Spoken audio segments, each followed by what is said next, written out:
BPMTV. Imagine yourself as an orphan, losing every known friend and relative.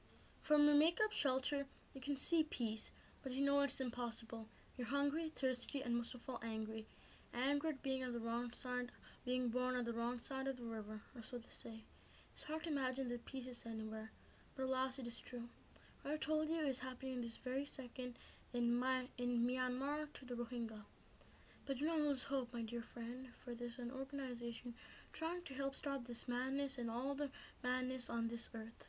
Of course, we aren't superheroes yet, and madness is one of those old sticky friends who like to annoy us, but you can never seem to get rid of them.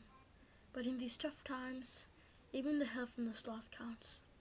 The organization I'm talking about is BRAC, founded in 1972 and operates in Bangladesh. So find a blanket, light the fireplace, and let me tell you the BRAC story. When the Liberation War of Bangladesh ended in December 1971, President Hassan Abid sold his flat in London and returned to the new independent Bangladesh to find his country in ruins.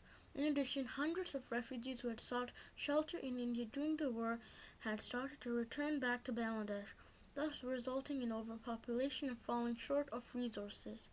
The relief and rehabilitation called for urgent support, and Abed decided to use the funds he had generated from selling his flat in London. A flat in London is very expensive, plus the fact that €1 generates 100 Bangladeshi taka, to initiate his own such organization to deal with the long-term task of improving the living conditions of the rural poor. He selected a remote region in northeastern Bangladesh to start his work, and this work led to the non-governmental organization 1972. BRAC plans to initiate a countrywide safe women migration program. BRAC's future plans also includes intensive safe migration facilitation and advocacy initiatives at all 64 sub-districts to ensure a migration-friendly environment, as well as long-term benefits for the migrant workers. BRAC is into their initiative to operate in 10 African countries in the next 10 years. BRAC tackles poverty from a holistic viewpoint, transitioning individuals from being aid recipients to becoming empowered citizens in control of their own destinies. But why does BRAC operate? Well, its mission is to empower people and communities in situations of poverty, illiteracy, disease, and social injustice. BRAC is based in Bangladesh and also operates in Afghanistan, Myanmar, Nepal, Pakistan, Philippines, Sierra Leone, South Sudan, Tanzania, Uganda, impacting the lives of 126 million people. But it's not just an NGO. BRAC includes 16 social enterprises that generate 70% of its revenues. BRAC is the largest organization in the non-profit sector because it actually operates in a holistic way. There are multiple issues that cause poverty, so you have to attack poverty from all fronts in order to tackle it. That's why BRAC started working in the microfinance sector in its early days, but soon moved into education, health, water and sanitation, and food security. There are a number of programs, and all of them operate on a very large scale.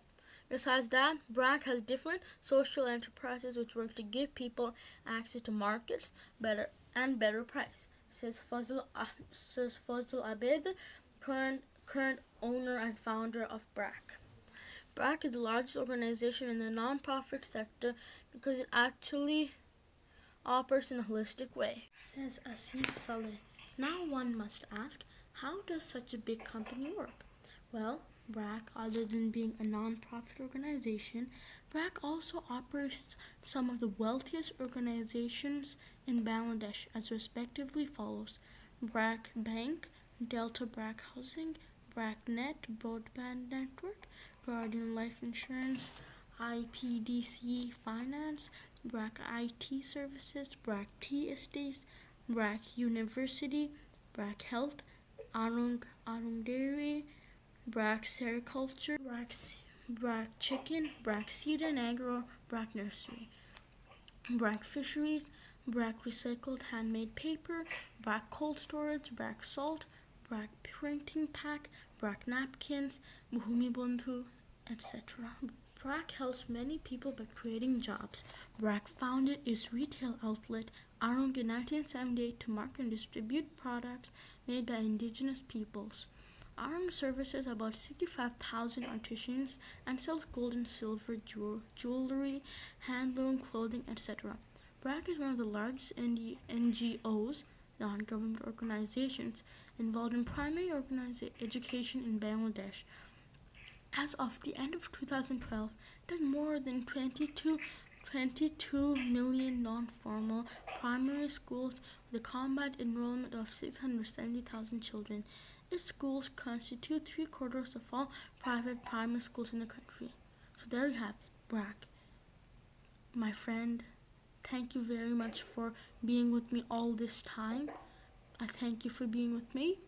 And other than that, if you watch my channel, or please like, share, and subscribe this video. Special thanks to my parents, who without their help this video would have been impossible, and I just don't know how to say thank you to them. It's a wonder. And so please like, share, and subscribe. Panda, Peggy, and Plain will give you a shout out. Thank you. Bye.